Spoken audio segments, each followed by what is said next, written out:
What's going on, guys? Welcome to the channel. I realize I've been always saying welcome back to the channel. Like we have new viewers, so hooray to that. But this video is going to be my success in SPS. And if you want to catch up, you can watch some of my older videos and then come to this one and kind of get into or get updated with everything that's been going on.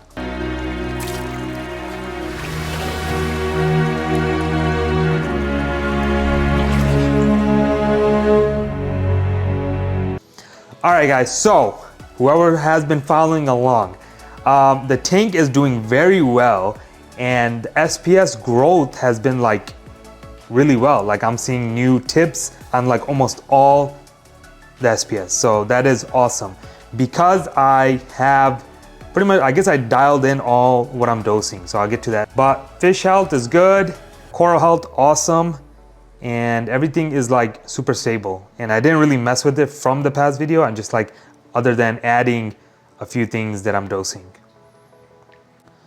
All right, so a few things you might realize, I have a bunch of more corals. And second thing, that gem tank.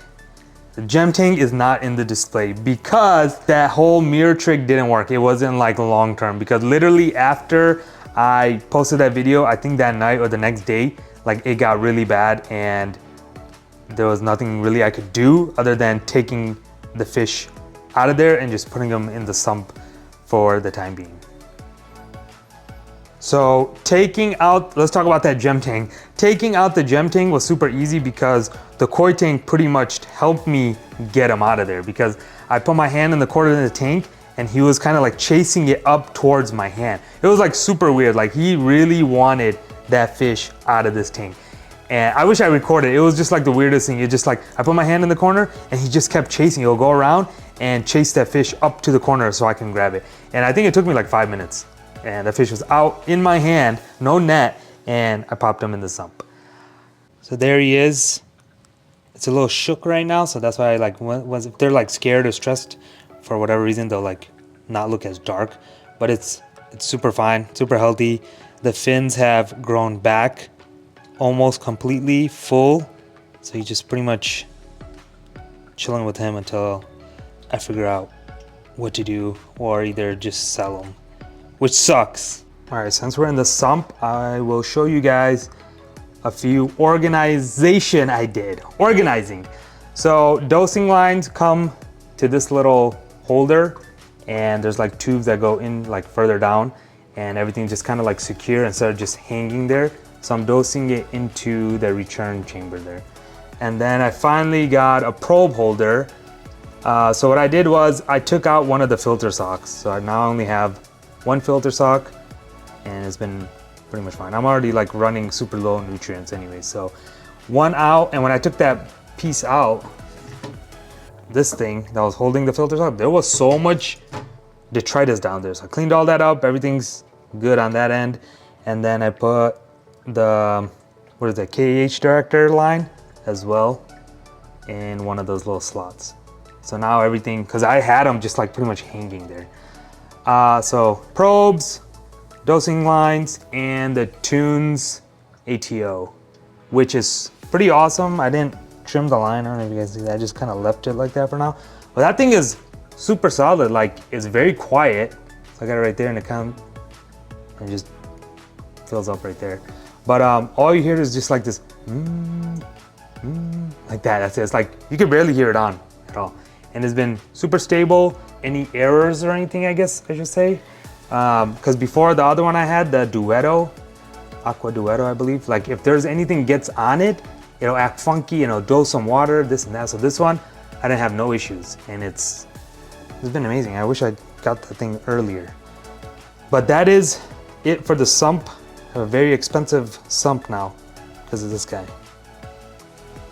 So here are some of the new pieces. I got like, literally like kind of like small colonies too, like right here. I don't know the exact names of these, but everything is like acclimating well. I think it's been like a week. And like this side, when I got it, it was in the other tank, it was shaded and it was like completely white. So I thought it was like kind of dead. But now if you look really closely, there's like polyps on there. So it might that part might heal up again. All right, what else did I get? So it was a local reefer and he was like trimming his overgrown reef, which is amazing to have, right? I got that one. I know that one's a staghorn. That one healed up. You see, tips already growing within a week. This one also, don't know what that one's called either. Then I got a bigger, I think that's another staghorn. Let me see if I can get around here. Yeah, like look at the size of that thing. What else? This little piece. There's a bunch of little pieces everywhere, like over here. Like this whole rock is like full. Looks very nice. So yeah, local reefer, pruning. Gave him like a few $100 and he gave me a bunch of coral. So I think it was a great deal. And I know for a fact, I feel like we're compatible reefers because all the corals I got from him, I haven't lost a single one. They actually like acclimate very well and start growing. So if you can find a local reefer like that and you guys can like swap stuff, that's like super awesome because like that one right there, look at that, new tips growing, already encrusted into the rock. Like all of them, even the previous ones, they start encrusting and growing within the week. I don't know, my whole luck with SPS is like turned around, knock on wood, knock on wood, knock on wood. All right guys, let's get into my dosing setup here. Okay, so I kind of organized it. I had this shelf laying around and figured I'd just use it. Let me just make this clear. This is not ideal setup if you have little children. Should be in the box, in the cabinet, like in this, like something like this, tucked away, hidden, because I'll get to that later. That was a disaster. But anyways, I got this one for the calc and this is for the other stuff I'm dosing. And another reefing buddy hooked me up, let me see if I can brand this up, with a dosing container he had laying around. So thank you for that. All these people hooking me up with all these amazing things. So that's what I have going on right now as far as the setup. But what happened was I went to work literally the day after I set this up, and then I come home to find components on the floor. It was a disaster. One of them pulled the lines and I don't know what happened and it just dumped an entire section of that doser into the floor and it was a great time. Okay, so let's get into what I've been dosing and how much. Okay, first things first, calc water.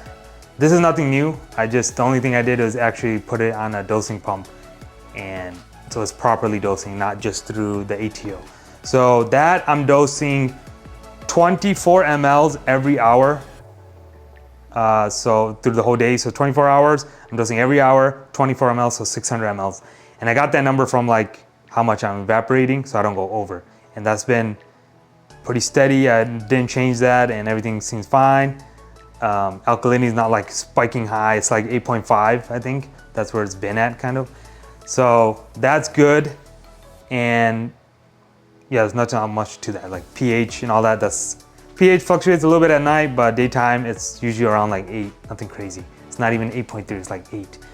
But that doesn't matter because the SPS, don't mind it. The growth is showing that just stability is fine. You don't need to be going to 8.3 where everyone says, especially that little BRS little sheet, which I used to follow to the T when I first started. Okay, so second thing is the biggest thing I just started doing. Is the component. I did start dosing that. So I do Aquaforest component 1, 2, 3, and I'm doing the bare minimum, which technically is not bare, I'm doing like double the bare minimum. So minimum, they say 25 mLs a day for each component. So what I do is I'll do 25 mLs of each component during the day and then 25 mLs at night.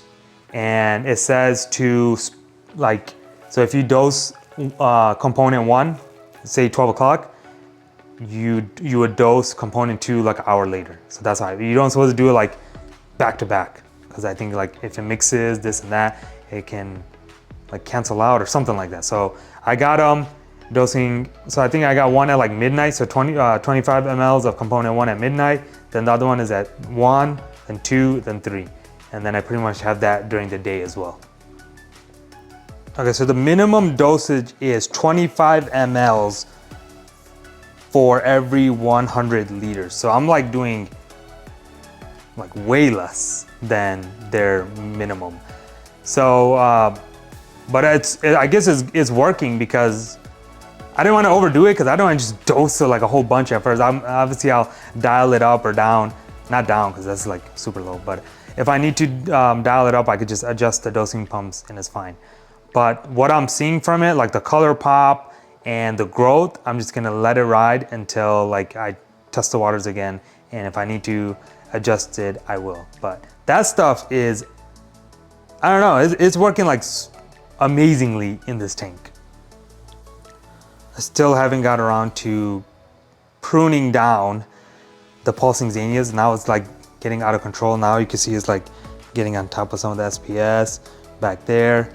It's easier to cut them once they grow a little bit bigger because like the branch part of it, you could just like cut it or pull it off the rock and kind of get rid of it. So that's what I was kind of waiting on.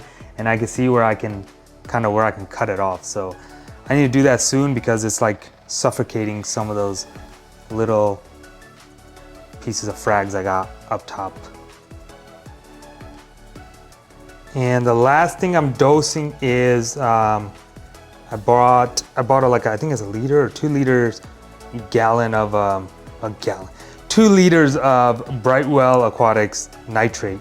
So I'm doing that, and I'm doing around what am I doing? 25 mLs a day. And I tested it yesterday and it's still showing 0, so I'm gonna like slowly bump that up and until it gets to where I am. So it's definitely consuming a lot of nitrate, so I don't want to like go too fast and then like get a nitrate spike. So I'm just gonna gradually increase that and just go from there. Everything slow motion, because things are looking really well and I'm not trying to screw it up. I'm not really too worried about phosphates. It's already kind of low, and I was trying the whole like feed more route to get nitrates and phosphates up, but like once you start feeding more, yeah, you might get them up, but you start getting like all that organics, and then you get algae problems and this and that. So like I'm just trying out the dosing method and see how it goes. So as of right now, as you can see, everything's doing very well. So knock on wood again. Please don't jinx my tank. Everything is pretty smooth, just what everyone says, slowly. Nothing happens overnight. So if you plan on dosing anything, I recommend the minimum or even under the minimum recommended dose, and then just gradually increase it so you don't shock your tank and ruin your prized reef tank. Still, my biggest regret is putting those pulsing zinnias and the Kenya trees. Like, it would have looked so much cleaner if that stuff wasn't in here. Like, oh my goodness, look at that. It is like, look at that. Everywhere. Oh, so this piece right here, I think it's a type of Millipora maybe, not sure. But that thing, when I got it, it was good, like polyps out and everything, but it wasn't, like the colors weren't there. So after the whole like Aquaforest components and dosing nitrates, that thing started coloring up. Like, let me see if I can zoom in here. If you look really closely, you can see like colors coming out of that thing. That's super amazing. And I also have been doing that. I made a short on how I've been dosing that Aquaforest Life Source. I know there's a lot of Aquaforest stuff. I just went with it. Their stuff is like super good quality, so why not? And it shows. Like, I'm having great success with their products. So I've just been doing everything of their stuff. I've been still doing that consistently every week, and I just got the whole magnetic stir, also recommended by a reefing buddy on Instagram. And all you have to do is kind of break it up though. You can't just put the clumps of Life Source in there or also just stop. And I've been doing that every week as well. It might sound like I'm doing like so much because I went from like not dosing anything to doing all these different things. But once I got the whole dosing pump set up, that's it. That's on like auto cruise or whatever you want to call it, as long as you just keep an eye on your containers and test frequently to make sure nothing's going out of whack. So that's done. And then the only thing I do like consistently is every week is the life source, and then those bottles of build, vitality, amino, and energy. Yeah. So I try to do it every other day, but sometimes I forget, so it's fine. It's not the end of the world, but that's like the only things I do like physically mix or drop droplets in it. But everything else is, it's on a dosing pump now. Dosing pumps are like, I was always like kind of, I want to say scared of them, or I guess I just never got to a point in my reefing journey where I needed it, and then finally I do. It makes life easier. So if you're dosing something and you can put on a dosing pump, definitely do it. Just make sure it's working properly and you'll be fine. I guess that was another thing, like all the automation, like something goes wrong, you kind of screw everything up. And I was always like the old school, just hand dose things, but I'm over that. I'm a seasoned reefer now. That is it for the update video, guys, and all the new viewers, welcome again. And I guess go check out the other videos. You guys can kind of catch up to where I'm at currently in my reefing journey. The Cube 20 aquascape is done. I'll show you guys in the next video because it's probably gonna still be sitting on the table. I just didn't have time to get that thing going. Like, I have everything to cycle it. The rockscape is done. I got all like the pumps, the lights, everything's cleaned up. It's ready to roll. It's just, I'm kind of using that old, or the Cube 20's like stand for my, I guess all my plugs and stuff. So I don't have a stand for it. So I'm trying to figure out, like, trying to find a nice stand to put it on. So that's kind of like why it's kind of stalled at the moment. So, but yeah, hopefully in the next video, at least I'll have it like set up. I don't know if it's gonna start a cycle soon, but hopefully it'll be at least like rocking, lights on, plugged in, and just ready to start a cycle. But yeah, guys, anyways, I will catch you guys on the next round.